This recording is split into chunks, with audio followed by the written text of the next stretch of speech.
Hoy! Kumusta mga kababayan? Mayroon naman tayong natuklasan. Panibagong kaalaman. Dito natin ngayon malalaman kung sino ba talaga ang tunay na kurap.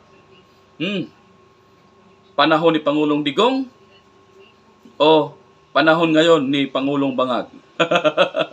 Kasi nga, kahapon, nagpa-press con si Attorney Claire Tanga Castro. Tanga ha? Kasi para sa akin, tanga siya. Bungog. Kasi inililihis niya yung mga issue, yung pinag-uusapan. Kung sumagot siya sa mga tanong napakalayo, tanga. Parang hindi abogado. Kung tayong mga Pilipino na natural, mga mamamayang Pilipino, pag tinanong ng kung sino-sino, ang isasagot natin ay matino. Pero siya iba eh. Napakalayo. Tinanong siya ng isang newscaster. Ang sagot niya napunta doon sa pinakakurap. Ang sabi niya, mas kurap daw sa panahon ni Pangulong Duterte na Pangulong Digong kaysa sa panahon ngayon ni Bangag na Pangulo. Ito. Paano natin ngayon ito papatunayan kung sino ang mas kurap? Tanong ko sa inyo mga kababayan, sino ang mas kurap? Si Pangulong Digong o si Pangulong Bangag Marcos? Dito sa ipapakita ko sa inyo na video ay magkakaalaman tayo kung sino ba talaga ang tunay na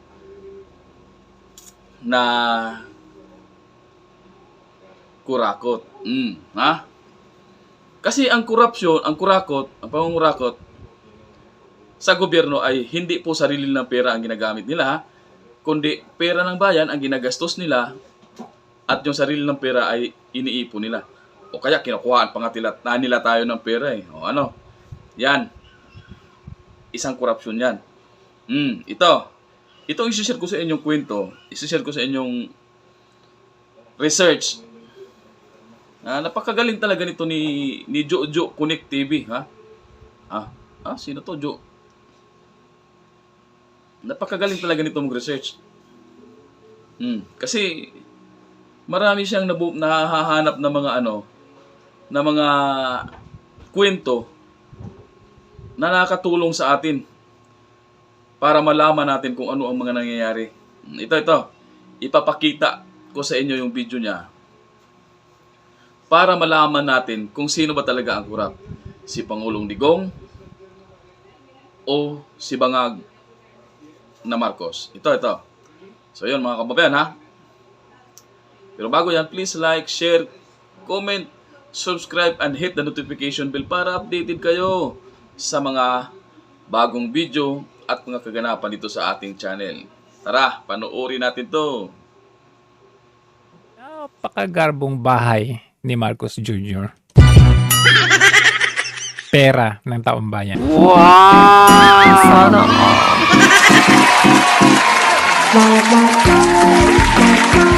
This is a secret passage where the president goes from his house to Malacanang. Nice!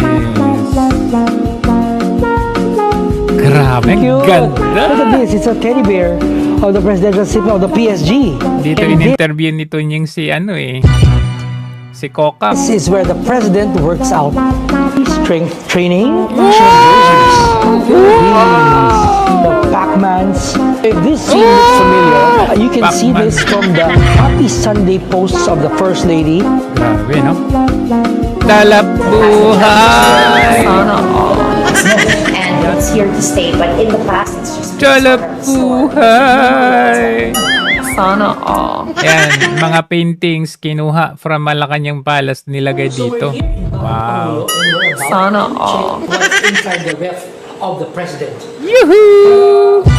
I think that's leftover. Is that lechon? Wala bang powder dyan? Food well, very well, all clean and organized. Pakita nga, baka may nakaref na powder dyan. Kakaibang substance. In the pantry of the president. See, look at these snacks. These are what they munch on. This rice crackers, Rice Krispies from Rice Japan. crackers? Pag dinikdik mo ng dinikdik yan, magiging powder yan. Taro chips, actually all healthy. These are frozen yogurt. Healthy, dried Wow. yogurt, taro chips. Sana all. Cassava chips. Sana all. Super healthy. You know how a person thinks based on the things that they keep. This is the office of our dearest First Lady. There's a book here, and it says, First Lady. Sana all. and the wrong things harder. And this one, diplomacy is the art of letting someone have it your way. I love Yeah, it. have it your way. Diplomacy, having someone have it your way. Highway or the highway. Sana all. That First Lady keeps these I'm notes. a This very is New York. from Chio Tagami. This is from Gwen Garcia, Governor of Kaya Cebu. naman pala eh. Baby Araneta Flores. Wow.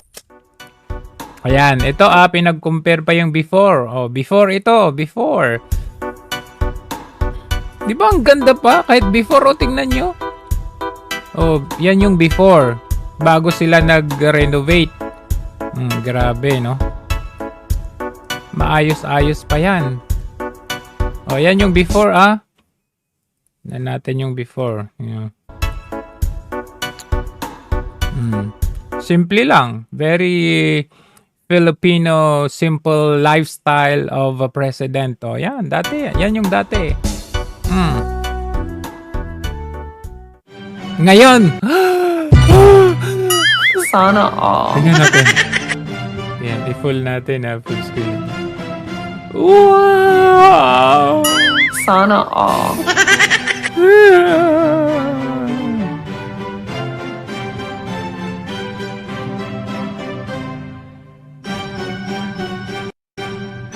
Grabe ka.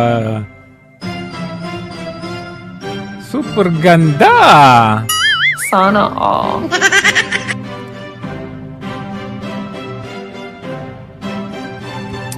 Sobra. Ayan, pera ng taong bayan dito napunta. Sana all. Pwede bang magkaroon din ng audit ito? Baka ito po ay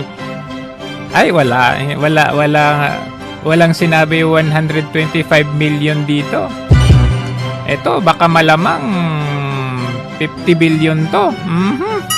Sana all. Billion We're talking about billion. Ay, hindi pala. O, sabihin na natin 10 billion. Sana all.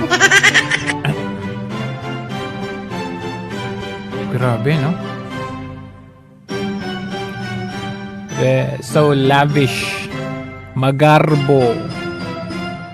Wow! Resort na resort. Sana all.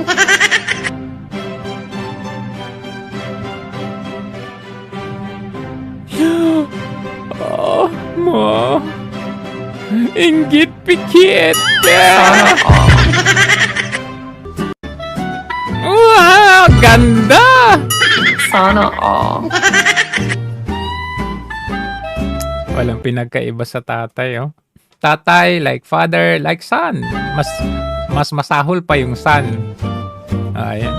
So yummy. May vodka. Ayan. Duran-Duran ba yan? Ito ba yung Duran-Duran? Baka dito nagkaroon yung concert, no? Private concert. Na refurbish, totally refurbish nung panahon ni Gloria Arroyo nung 2008 sa ano yung pangalan na ayan no, na refurbish nung 2008, pinalitan ng buo, pero originally isang room lang yan dati, isang room para sa bahay ng Pangulo. Pero hindi po tinirhan yan ni Gloria Arroyo. It was only Pinoy administration ang pinakaunang gumamit ng bahay Pangulo na yan.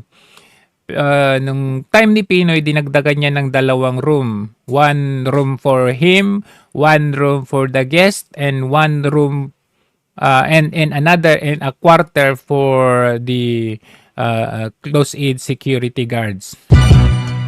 So, walang nangyaring nung after lang ni Pinoy, yun lang yung nangyaring renovation or dagdag, parang ganon. Panahon ni Duterte, wala namang nangyaring dagdag. Pinalitan lang ni Duterte yung pangalan kasi Bahay Pangarap kay Pinoy, pinalitan ni Duterte ng Bahay Pagbabago. So, pagdating ni Marcos Jr., ayan, as you can see, the tour of Bahay Pangulo last week enabled reporters nung pagkaupo pa lang ni Marcos to give detailed descriptions of buildings including exclusive photos and video footage from inside the lavishly decorated compound. Reports echoed state news channel PTV in justifying the renovations as overdue following structural damage incurred from a 2002 earthquake as well as termite infestation. So dinadahilan nila dahil daw doon sa damage nung 2022 earthquake. Pero kung titignan natin halimbawa, yan, yung mga naapektuhan, Baguio, Ilocos Sur, Metro Manila. Sa pagtitignan natin yung Metro Manila, wala namang report dito na may na-damage sa Malacanang or sa Bahay Pangulo. Pero yun ang inirarason nila. So, the public started to question. Sabi niya, clearly, the public deserves to know about the renovations on palace grounds.